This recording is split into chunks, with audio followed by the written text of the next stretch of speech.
Good morning, everyone. I hope you all are fine and doing well. Today we are doing our next language chapter, that is संज्ञा के विकार. लिंग, वचन और कारक. संज्ञा के विकार होते हैं लिंग, वचन और कारक.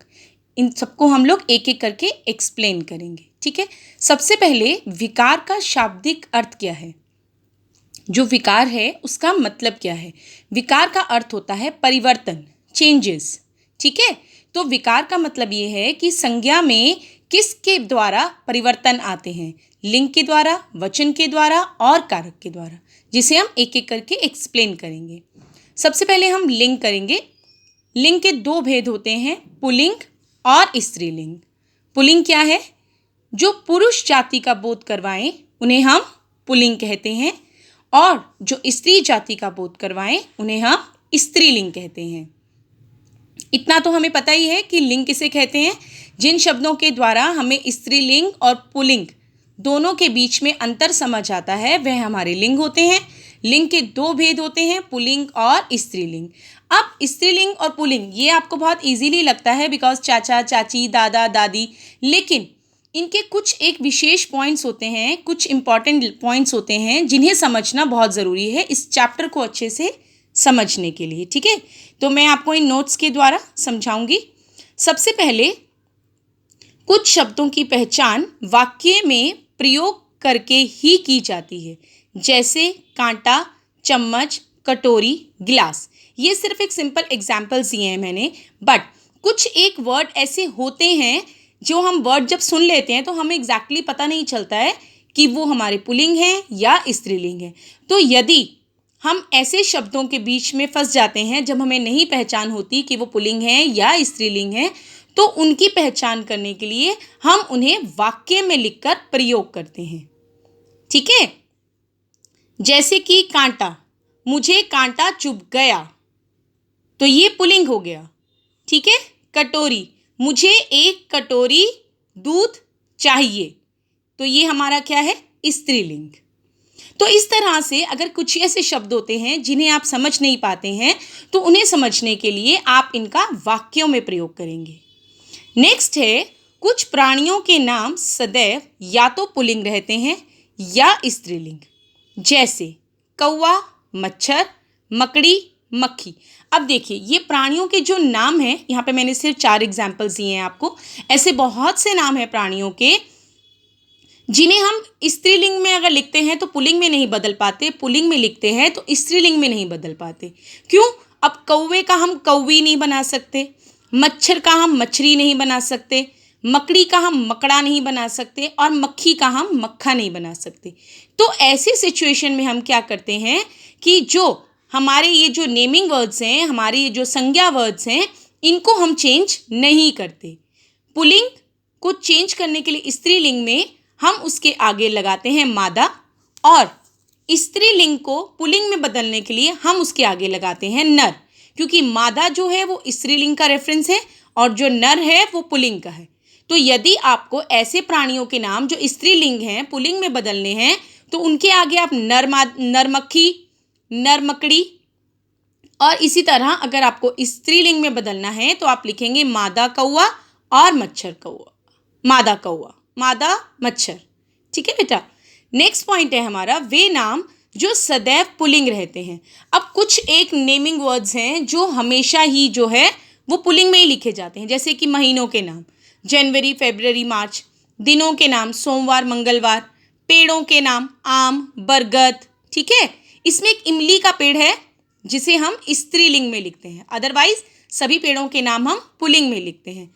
पहाड़ों के नाम, देशों के नाम, ग्रहों के नाम, उनमें से एक पृथ्वी को छोड़कर. क्यों. क्योंकि पृथ्वी भी हमारा स्त्रीलिंग है. राज्यों के नाम आदि और भावों के नाम, ये जो ऊपर के पॉइंट्स हैं ये हमेशा पुल्लिंग में ही लिखे जाते हैं, चाहे वो पेड़ों के नाम हो, दिनों के नाम हो, महीनों के, पहाड़ों के, देशों के, ग्रहों के, राज्यों के. अब जो भावों के नाम हैं इनको हम पुल्लिंग में भी लिखते हैं और स्त्रीलिंग में भी लिखते हैं. पुल्लिंग में कौन से लिखते हैं, जैसे कि सुख, दुख, बचपन, बुढ़ापा, ये हमारे पुल्लिंग के हैं. ठीक है. और जब हम स्त्रीलिंग करेंगे तो उसमें मैं आपको बताऊंगी कि भावों के नाम जो हैं वो स्त्रीलिंग में भी आते हैं. तो यहाँ तक आपने समझा कि वे नाम जो सदैव पुल्लिंग रहते हैं वो कौन कौन से हैं? महीनों के नाम, दिनों के नाम, पेड़ों के नाम, पहाड़ों के नाम, देशों के नाम, ग्रहों के नाम, राज्यों के नाम और भावों के नाम। नेक्स्ट है हमारा वे नाम जो स्त्रीलिंग रहते हैं। अब ऐसे नाम जो हमेशा ही स्त्रीलिंग रहते हैं, जैसे भाषा के नाम, ठीक है, हम बोलते हैं ना देवनागरी, अरबी, फारसी, ये सब स्त्रीलिंग है। नदियों के नाम गंगा, यमुना, सरस्वती। तिथियों के नाम, भावों के नाम। अब देखिए भावों के नाम पुल्लिंग में भी हैं, स्त्रीलिंग में भी हैं। स्त्रीलिंग में भावों के नाम है सर्दी, गर्मी, उदासी, हरियाली। ये सब क्या है? हमारे भाव हैं और ये हमारे स्त्रीलिंग है, ठीक है।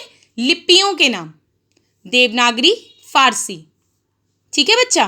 तो इसी तरह से जो शब्द हमेशा स्त्रीलिंग में प्रयोग होते हैं वो ये हैं और जो हमेशा पुल्लिंग में प्रयोग होते हैं वो ये हैं।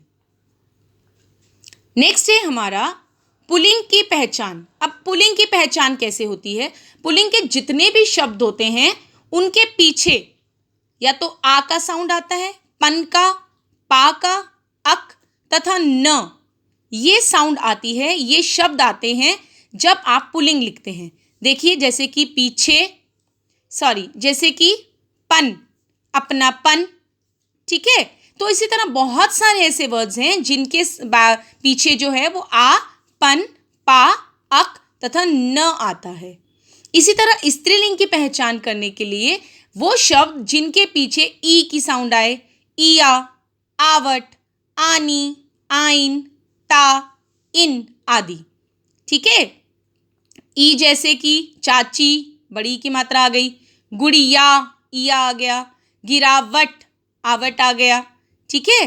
तो ये जो वर्ड्स हैं जिनके पीछे ई, इया, आवट, आनी, आइन, ता और इन आते हैं, ये हमारे स्त्रीलिंग हैं और जिनके पीछे आ, पन, पा, अक और न आता है वो हमारे पुल्लिंग है। नेक्स्ट है हमारा कुछ संज्ञा शब्द सदैव समान रूप में प्रयोग किए जाते हैं। अब कुछ ऐसे थे जो पुल्लिंग ही रहते हैं, कुछ ऐसे हैं जो स्त्रीलिंग ही रहते हैं, ठीक है। लेकिन अब संज्ञा के कुछ शब्द ऐसे हैं जो स्त्रीलिंग और पुल्लिंग दोनों के लिए समान रूप से प्रयोग किए जाते हैं और इन्हें हम कहते हैं उभयलिंगी। क्या कहते हैं? उभयलिंगी, ठीक है। अब वो कौन से हैं? जैसे कि राष्ट्रपति। अब राष्ट्रपति कोई महिला हो या पुरुष हो, उसको हम राष्ट्रपति ही बोलेंगे। उनके लिंग की पहचान करके हम उनका जो ये पद है, ये जो उनकी उपाधि है, इसे हम चेंज नहीं कर सकते। प्रधानमंत्री चाहे स्त्री हो चाहे पुरुष हो, वो प्रधानमंत्री ही रहेंगी। इसी तरह डॉक्टर, खिलाड़ी, इंजीनियर, मंत्री, ये सब जो हमारी उपाधियां हैं, जो हमारे पद हैं, ये सब उभयलिंगी हैं। क्यों?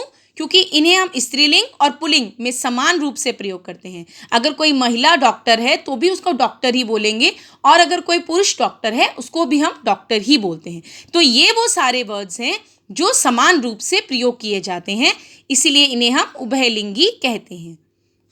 नेक्स्ट है हमारा समूहवाची शब्दों के लिंग की पहचान।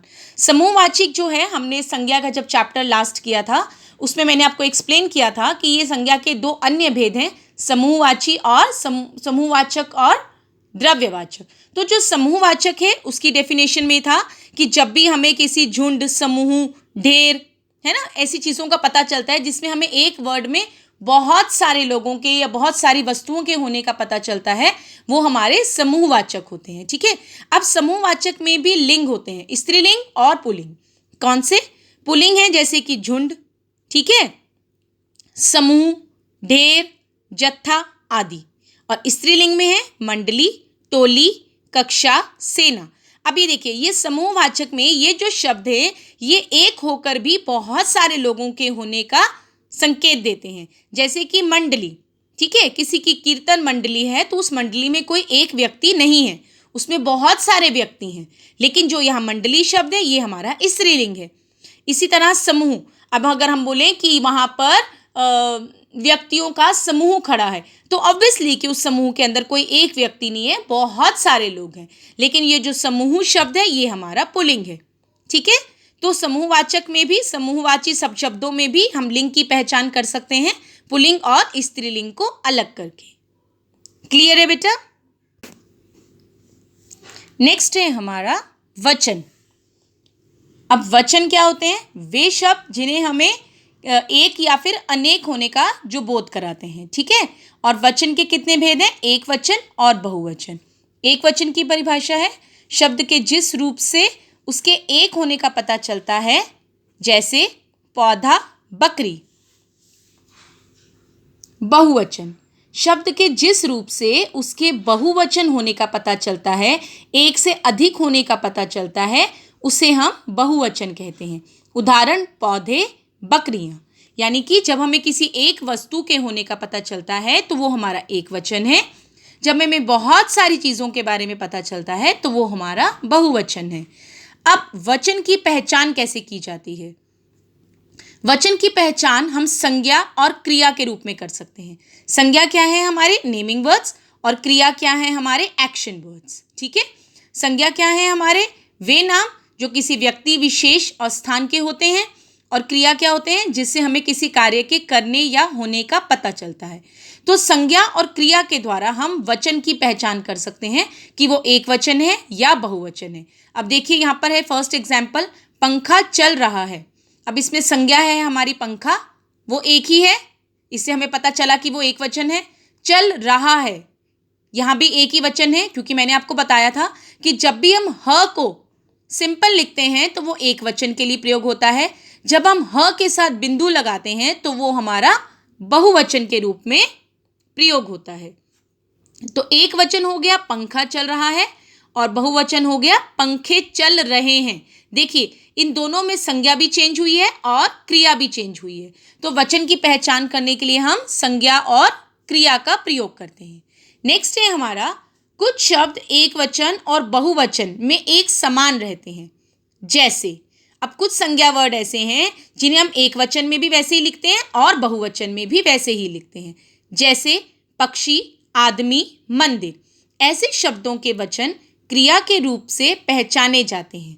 अब ऐसे शब्दों को हम उनकी क्रिया से पहचानते हैं जो वाक्य के अंत में होते हैं। जैसे कि मंदिर का एक एग्जाम्पल लेते हैं, मंदिर खुला है, यानी कि कोई एक मंदिर खुला है। मंदिर खुले हैं। अब देखिए यहाँ पर एक वचन और बहुवचन दोनों में हमने सेम मंदिर मंदिर वर्ड यूज किया है, ठीक है। लेकिन हम क्रिया से अनुमान लगा सकते हैं कि मंदिर एक है या बहुत सारे हैं। मंदिर खुला है यानी कि एक मंदिर खुला है, मंदिर खुले हैं यानी कि बहुत सारे मंदिर हैं। तो इस प्रकार हमने इन्हें क्रिया के द्वारा पहचाना है, ठीक है। ऐसे शब्दों की पहचान हम क्रिया के रूप में कर सकते हैं। नेक्स्ट है हमारा, कुछ संज्ञा शब्द हमेशा एक वचन में ही प्रयोग किए जाते हैं। जैसे पानी, दूध, तेल आदि। और कुछ शब्द हमेशा बहुवचन के रूप में प्रयोग किए जाते हैं। जैसे हस्ताक्षर, समाचार, बाल, दर्शन, प्राण। अब ये देखिए, जो शब्द हमेशा एक वचन के रूप में ही प्रयोग होते हैं, इसका मतलब ये है कि जो वर्ड्स हैं इन्हें हम एक वचन के रूप में लिखते हैं, लेकिन चाहे वाक्य उसका बहुवचन का ही हो, ठीक है। सपोज मैंने लिखा कि राम को पानी पिला दो। अब राम यहाँ पर एक वचन है क्योंकि राम यहाँ पर एक व्यक्ति है। अगर मैं ये बोलूं कि सभी बच्चों को पानी पिला दो, तो बच्चे बहुत सारे हैं, लेकिन यहाँ पर इस्तेमाल मैंने पानी का ही किया। मैंने ऐसा नहीं कहा कि अगर बहुत सारे बच्चे हैं तो मैं पानी का पानियों बना दूं, है ना। पानी तो पानी रहा, वो राम के लिए भी पानी रहा और सभी बच्चों के लिए भी पानी रहा। इसी तरह दूध और तेल भी। तो ये वो शब्द हैं जो हमेशा एक वचन के लिए एक वचन के रूप में ही प्रयोग होंगे, बेशक उसका वाक्य जो हो वो बहुवचन में हो। उसी तरह ये वो शब्द हैं जो हमेशा बहुवचन में प्रयोग होंगे, चाहे उनका जो वाक्य है वो एक वचन का हो। जैसे कि एग्जाम्पल ले लीजिए बाल, ठीक है, बाल। अब अगर मैं बोलूं कि गीता के बाल लंबे हैं, गीता एक संज्ञा वर्ड है, एक लड़की है और उसके बाल हैं। और अगर अभी मैं बोलूं कि कक्षा में सभी लड़कियों के बाल लंबे हैं, तो अब गीता एक लड़की है, उसके लिए भी मैंने बाल यूज़ किया और कक्षा की सभी लड़कियों के लिए भी मैंने बाल शब्द ही प्रयोग किया। तो यानी कि ये वो शब्द हैं जो बहुवचन में ही प्रयोग किए जाते हैं, ठीक है। इसी तरह दर्शन, अगर मैं बोलूं कि मुझे मंदिर के दर्शन के लिए जाना है तो दर्शन, मुझे सभी मंदिरों के दर्शन करने हैं, अगेन मैंने दर्शन वर्ड यूज़ किया, एक मंदिर के लिए भी और सभी के लिए भी। तो यानी कि ये वो कुछ शब्द हैं जो हमेशा ही बहुवचन में लिखे जाएंगे, चाहे वाक्य एक वचन का हो। उसी तरह से ये वो शब्द हैं जो हमेशा से एक वचन में लिखे जाएंगे, चाहे वाक्य बहुवचन का हो। नेक्स्ट है हमारा आदर प्रकट करने के लिए बहुवचन का प्रयोग किया जाता है। जैसे दादाजी आप कहाँ जा रहे हैं, मेरी माताजी पूजा कर रही हैं, श्री नरेंद्र मोदी भारत के प्रधानमंत्री हैं। ठीक है बेटा। अब आप देखिए कि अब यहाँ पर दादाजी जो हैं वो एक व्यक्ति है, नरेंद्र मोदी जी हैं एक व्यक्ति हैं, माताजी जो हैं वो भी एक व्यक्ति हैं। ठीक है, ये सब एक व्यक्ति हैं। लेकिन इन सब के साथ अगर हम क्रिया देखें तो जो क्रिया है ये हमने बहुवचन वाली प्रयोग की है। ये देखिए, हैं, कर रही हैं। और मैंने अभी आपको ऊपर बताया कि जब हैं होता है तो हैं का मतलब बहुवचन, और अगर खाली ह है तो एक वचन।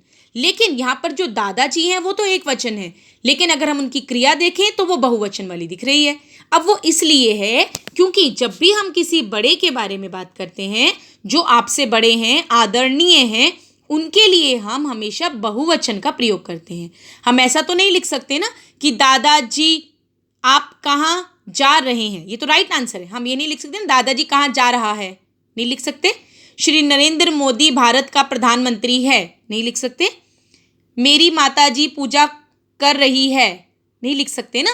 क्यों? क्योंकि वो हमसे बड़े हैं और हमको उनको रिस्पेक्ट देनी है। तो जब भी हम किसी बड़े के बारे में बात करते हैं, चाहे वो खुद स्वयं एक वचन हो, एक ही व्यक्ति हो, लेकिन उनका वाक्य में प्रयोग करते हुए हम बहुवचन का प्रयोग करते हैं उनको रिस्पेक्ट देने के लिए। तो यहाँ पर दादाजी आप कहाँ जा रहे हैं, नरेंद्र मोदी जी भारत के प्रधानमंत्री हैं, मेरी माताजी पूजा कर रही हैं। तो इन सबको हमने बहुवचन में लिखा है, इन्हें रिस्पेक्ट देने के लिए, आदर देने के लिए। ये देखिए, एक वचन में है का प्रयोग और बहुवचन में है का प्रयोग। तो जब भी आप कोई भी वाक्य देखते हैं, उस वाक्य में आप क्रिया देखिए, और अगर क्रिया के अंत में ये वाला है तो इसका मतलब वो बहुवचन वाक्य है, और अगर ये वाला है तो वो एक वचन का वाक्य है। क्लियर है बच्चा? नेक्स्ट है हमारा द्रव्यवाचक, भाववाचक तथा व्यक्तिवाचक संज्ञाएं सदैव एक वचन के रूप में प्रयोग होती हैं। अब देखिए, ये द्रव्यवाचक, भाववाचक, व्यक्तिवाचक, ये सब संज्ञा के भेद हैं जो हम अपने लास्ट चैप्टर में कर चुके हैं। ठीक है, व्यक्तिवाचक वो होता है जो किसी व्यक्ति विशेष स्थान के लिए प्रयोग किया जाता है। भाववाचक वो होता है जिसे हम छू या देख नहीं सकते, केवल हम फील कर सकते हैं। ठीक है, और द्रव्यवाचक होता है जिसमें हम मेटल्स और लिक्विड्स के बारे में बात करते हैं, द्रव और धातु के बारे में। तो जो ये द्रव्यवाचक, भाववाचक और व्यक्तिवाचक संज्ञाएं हैं, ये हमेशा एक वचन के रूप में ही प्रयोग होती हैं। जैसे राघव कुशल चिकित्सक है, चीनी बहुत महंगी हो गई है, बुराई सदैव हार होती है, बुराई की सदैव हार होती है। ठीक है, अब देखिए यहाँ पर बुराई है तो बुराई की सदैव हार होती है, हमारा भाववाचक का एग्जाम्पल है, ये हमारा द्रव्यवाचक का एग्जाम्पल है, और ये हमारा व्यक्तिवाचक का एग्जाम्पल है। तो जब भी आप द्रव्यवाचक, भाववाचक और व्यक्तिवाचक से संबंधित वाक्य लिखते हैं तो हमेशा वो एक वचन में प्रयोग होते हैं। क्लियर है बेटा? तो अभी हमने ये चैप्टर किया है अपना लिंग और वचन। आई एम श्योर कि आपको ये दोनों चैप्टर्स जो हैं अच्छे से क्लियर हो गए होंगे। Thank you.